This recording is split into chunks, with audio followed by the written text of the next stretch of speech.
Ya, bismillahirrahmanirrahim. Assalamualaikum warahmatullahi wabarakatuh. Pada kesempatan kali ini saya akan melanjutkan materi mengenai teknologi dan kodikologi.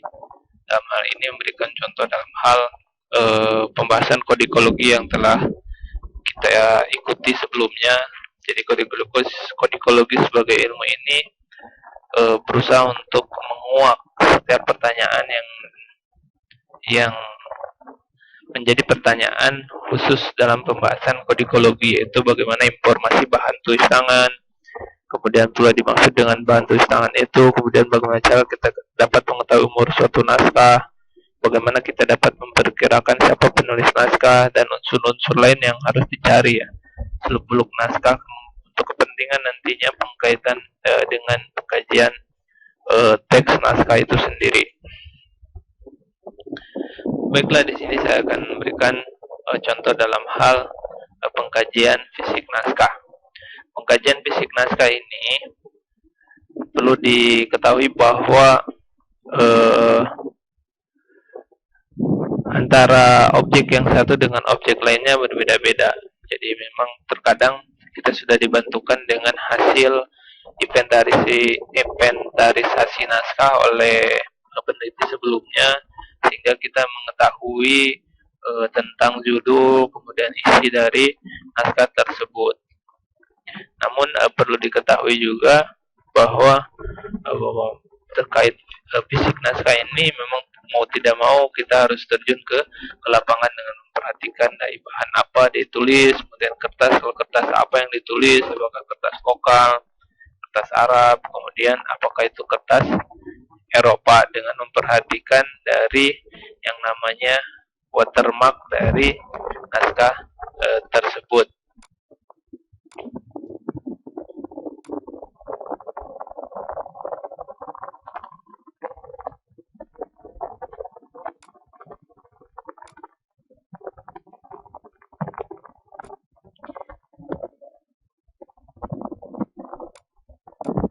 Seperti yang terdapat dalam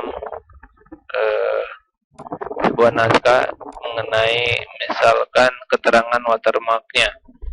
Watermark ini terdapat buku yang bisa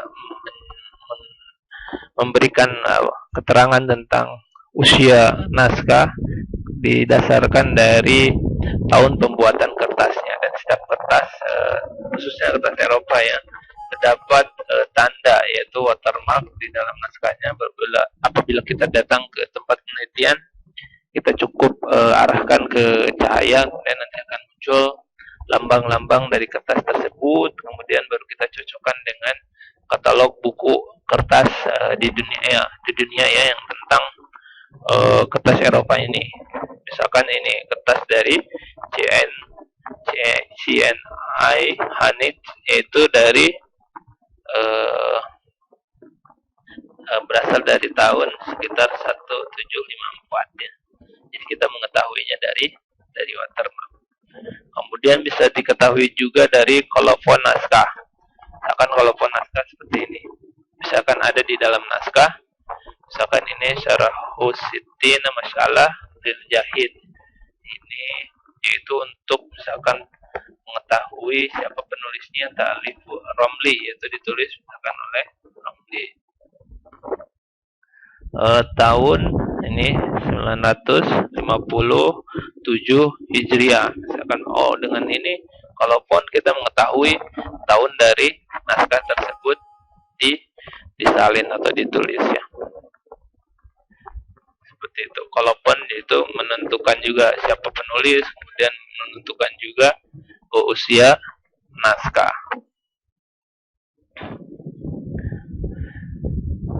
Untuk naskah pun juga ada yang masuknya di nanti pas pembahasan diisi tentang keterangan dari naskahnya ya.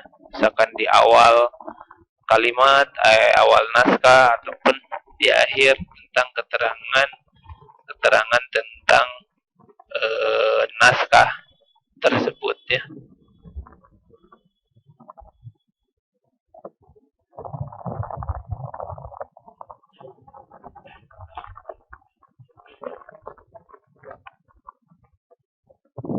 Kemudian tanda-tanda dalam naskah seperti yang saya bilang, ada tanda-tanda misalkan tentang penomoran halaman, recto verso, ada juga yang tidak terdapat dan dituliskan oleh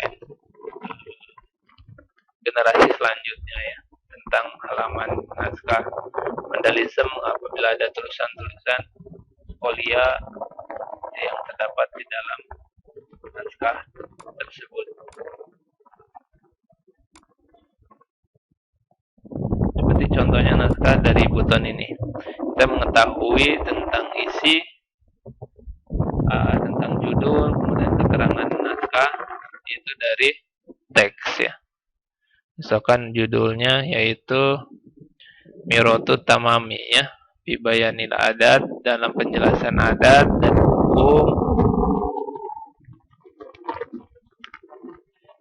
Dan Mirotu Tamami ini artinya cermin yang sempurna ya, yang pada menyatakan adat dan hukum Indonesia dan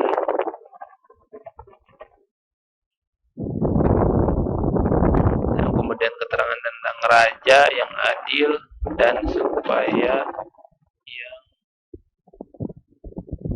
ini dan sekalian menteri, yaitu keterangannya didapat di depannya. Kemudian bahwa adat negeri ini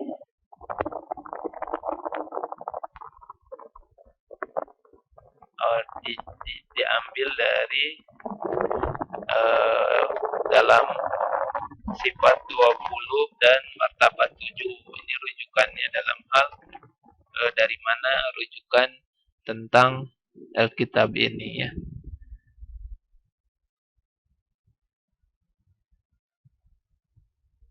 Jadi bisa di awal, kadang juga ada di akhir naskah ya.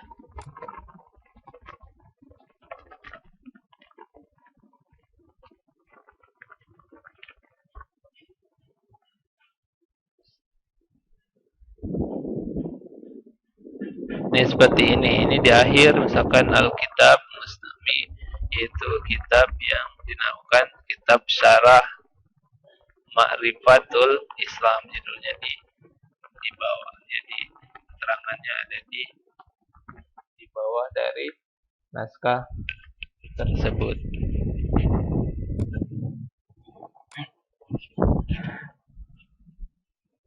Kemudian terkait juga ini bahan tinta ya, biasanya dituliskan dengan tinta hitam, beberapa poin dengan tulisan merah. Kalau kita mungkin nanti dipertebal untuk subbahasan, bahkan mungkin dikasihkan nomor. Kalau di sini naskah seperti ini ya. Juga problematika tentang fisik naskah yang rusak seperti ini ya, yang menua. Dan ini seperti yang saya bilang, penomoran yang dilakukan oleh generasi selanjutnya ataupun oleh pihak penyimpan naskah ya. Dinamakan dengan recto atau verso. Kemudian jenis aksara yang digunakan, kemudian ini aksara Arab ya, bahasa yang digunakan bahasa Arab. Jadi keterangan seperti itu yang dikaji dalam hal kodikologi.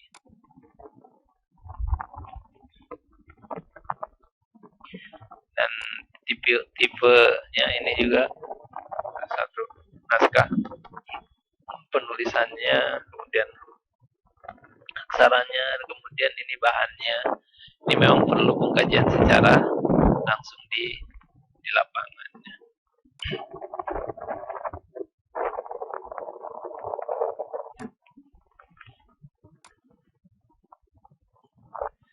Terkait tempat penyimpanan, misalkan naskahnya disimpan di mana, misalkan di museum atau perpustakaan, misalkan seperti ini ada naskah yang dipajang di museum, kemudian ada juga yang disimpan di perpustakaan nasional yang kita hanya bisa melihat setelah petugasnya membawakan naskah aslinya dari ruang penyimpanan naskah. Jadi kita disuruh di ruang tunggu, kemudian kita akan bisa melihatnya. Jadi bisa melihat secara langsung dalam pajangan ruang pamer, ataupun kita membaca, menghadirkan naskah langsung di ruang baca atau ruang tamu ya, seperti itu. Jadi kesempatan pas meneliti naskah secara langsung perlu kita sesegera mungkin cari kolofon, cari bahan kertas apa, kemudian keterangan mengenai penulis, judul dan riwayat dari naskah. Misalkan ditanyakan pada petugasnya,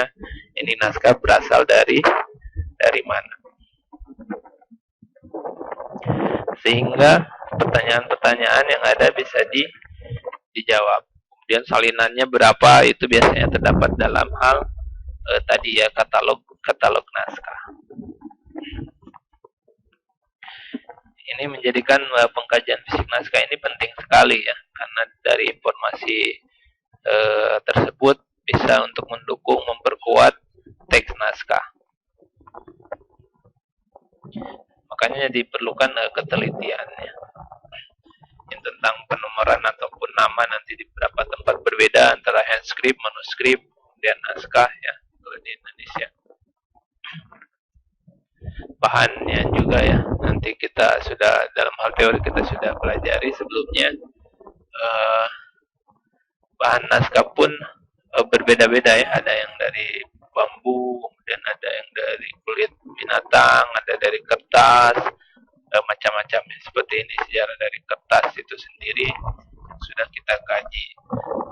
Nah, untuk dalam pengkajian kodikologi ini sebenarnya ketika saya ulas sekarang ini, yaitu saya bisa sampaikan bahwa saya rasa kita cukup pengetahuannya untuk ini terkait tempat penyimpanan naskah yang terdapat di perpustakaan ataupun di museum-museum atau maupun di pribadi-pribadi masyarakat.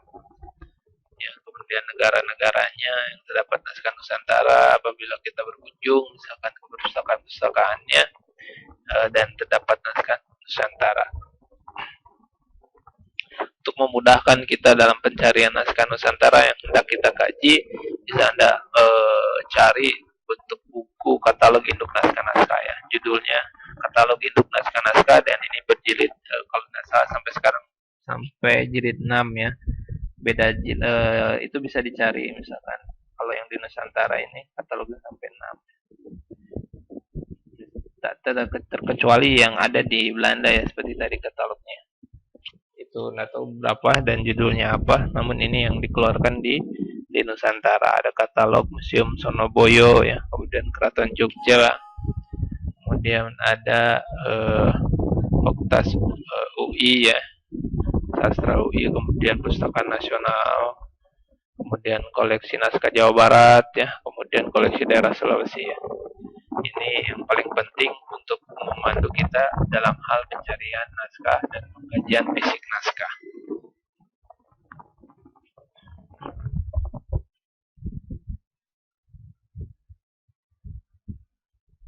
Tanda-tanda seperti yang saya tadi lihatkan, namun saya tidak bisa lihatkan tadi yang bagaimana ada yang garis bantunya, itu biasanya di lapangan ada iluminasi atau hiasan-hiasan pada naskahnya seperti gambar-gambar yang terdapat di naskah kunonya.